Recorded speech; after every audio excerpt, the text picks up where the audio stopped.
Why you should pay yourself first. Do you believe in paying yourself first? And what I mean by that is directing your earned income first to your savings and retirement accounts before spending it on bills or discretionary expenses. Now, I know that is easier said than done, but I can tell you from my own personal experience, there are some great practical reasons to pay yourself first. Truth is, guys, it's tougher to spend money that never hits your pocket. So in this video, I'm going to discuss the benefits of paying yourself first, as well as some practical ways you can get started today. By the way, if you're new to the channel, welcome. We cover all things finance and real estate related. And if you're enjoying the video so far, do me a favor and tap that like button. It really helps me out. Alright, Joe, so the best way to pay yourself first is to automate the process. Doing it this way, you never have to think about it. I'm going to go into more depth later in the video, but what I mean by automate is to make it automatic, and you can do this process with savings and retirement. So for myself, in addition to my 401k, IRA, and TD Ameritrade investment account, I set up an M1 Finance investing account last year, and I have it set up to where $50 is drafted from my checking account every Friday, and then that money is transferred into M1 Finance, and then the app automatically invests the money into my investment portfolio. Now, one of the things that I love about M1 Finance is that once you set up your investment pie, it will buy the stocks for you. So there's no need to remember to buy the stocks, and by doing this regularly and consistently, you can grow your money over time and benefit from dollar cost averaging. So there are two important financial principles I think everyone should learn and incorporate into their personal life, which is to focus on your savings rate, which is how much of your income you're saving, as well as automating your financial life as much as possible. So your savings rate is important to your goal to financial independence, and that is because your savings rate incorporates other financial principles like spending less than you earn. And the second principle is to pay yourself first by automating your financial life. But just to be clear, the real purpose behind paying yourself first is to prevent you from doing the most common financial mistake, which is spending everything that you earn. So one of the first ways you can pay yourself first is to set up an emergency fund. Creating an emergency fund is the first place your money should go after receiving and matching money from your employer towards your 401k or other retirement account. So I would say just start small. Start working towards saving $1,000, and after you're able to save your first $1,000, it's then recommended to shoot for 3 to 6 months of living expenses in your emergency fund.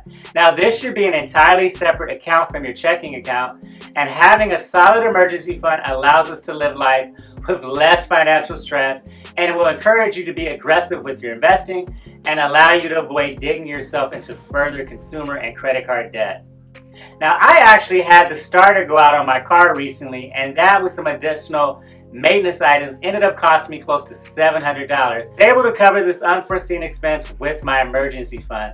So finding a way to set aside money towards an emergency fund, whether that's on a weekly basis or a monthly basis, is a great way to start ending the paycheck to paycheck cycle. So one very important question to ask yourself is, how much is 3 to 6 months worth of spending for you or your family? And in order to come up with the right number, you're going to have to track your expenses, and hopefully you've created a budget. Now, while it's important to pay ourselves first, it's equally important to know where the money we spend is going as well. Let me tell you, when you start tracking your spending, you'll likely be surprised where your money is going. And just remember, even the smallest holes can sink a ship over time. With that being said, guys, one of the best free tools to do this is Personal Capital. You can also use Personal Capital to track your net worth. So after you have your emergency fund in place, you want to make sure that you are contributing to your retirement accounts. Guys, this is so important because time is money. When it comes to growing your wealth, time and compound interest is your best friend. You want to make sure that you start contributing to your retirement accounts as soon as possible. If you are getting a company match through your employer, you want to make sure that you are taking advantage of the company match, because this is essentially free money. I mean, who doesn't like free money? Another option, which is one that I take advantage of, is a Roth IRA.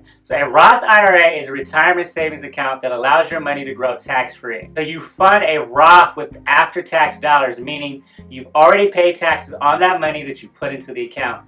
In return, you get an upfront tax break. Your money grows and grows tax-free. And when you withdraw it at retirement, you pay no taxes. Now, if you're able to use both a 401k and Roth IRA, that's a great start. But the most important thing to remember is just to start contributing to these retirement accounts as soon as possible. Now, I know the recommendation I have, and one that I definitely use, is to have multiple savings accounts.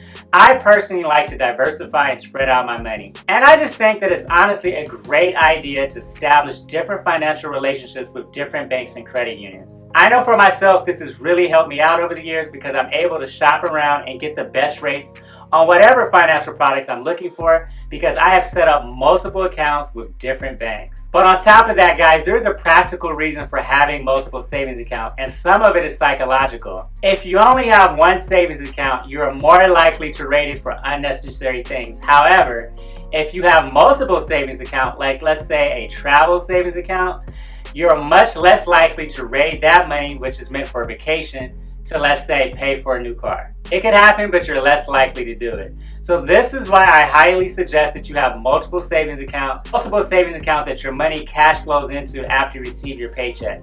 I personally have a separate account for my mortgage payment on my primary residence. I also have 2 business bank accounts, a main personal checking, a main personal savings, an emergency fund, and also 2 accounts with credit unions. And to be honest, I'm sure I left a couple out, but I'm sure you get the point. Now, I do have one other financial tip that you may find useful if you can be disciplined to do it, and it has to do with paying your bills. Again, this is only if you feel that you have financial discipline, but if you do, I recommend using credit cards in order to accomplish this purpose.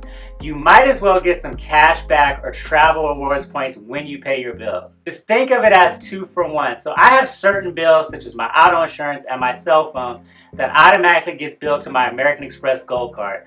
I also have an American Express Business Platinum card that has great reward points for traveling, and so when I'm doing, let's say, a repair or renovation on one of my investment properties, I put that expense on my business card and then pay it off right away. Now, the other great benefit, in addition to being able to redeem thousands of points for free travel, hotels, gift cards, and so much more, is that it also allows me to itemize and categorize my expenses, which is particularly helpful for my real estate business. But by doing it this way, it really helps my CPA at the end of the year when we're filing taxes, trying to figure out which tax deductions could apply to my business. Now, if credit cards encourage you to spend money that you don't have, then I recommend against using this tip. However, when used properly, credit cards are a great tool that can be utilized for financial success. Just remember, Joe, by paying yourself first, you're basically socking away money, some cash for yourself, whether that's into a savings or retirement account, but make sure you set aside a portion of your income to save. Learn to think of personal savings as the first bill you must pay each month that can really help you build tremendous wealth over time. If you found value in this video, please do me a favor and tap that like button and share this video with others. It really helps to support and grow the channel.